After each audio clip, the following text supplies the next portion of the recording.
You and I are going to identify more readily with either Barnabas or Ananias and Sapphira.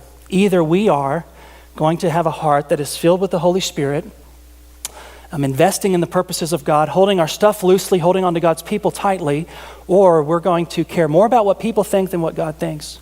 We're going to have more security in money than we're going to have in the Lord, and that idolatry is going to lead us to make terrible decisions with our life. And there's probably a little bit of both in every single one of us, but just speaking personally, in my own life, the decisions that I regret the most are those decisions that were motivated by a love for people, caring more about money than I did God's purposes, being driven by what people thought about me instead of by what the Lord thought about me. I made decisions motivated by that idolatry that I'll never be able to undo, and that those are my deepest regrets. And you could probably say the same thing.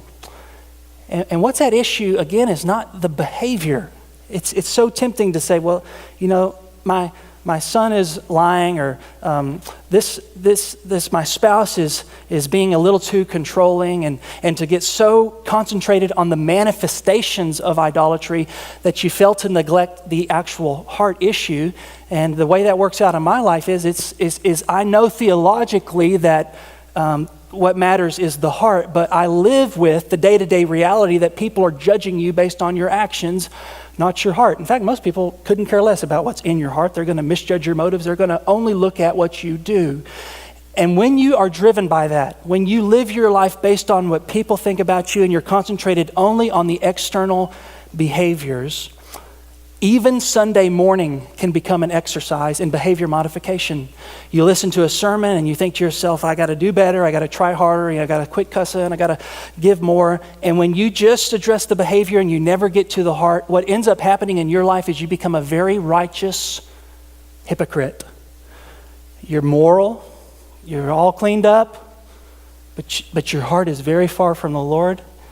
You haven't experienced His presence. You're not really trusting in Him. You're really trusting in how good you look in front of other people.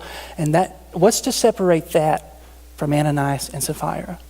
What's needed? What's necessary? What this text is pleading for us to do is to examine the heart, to ask the question on a Sunday morning, not just how am I doing with my behavior, but what's going on in here?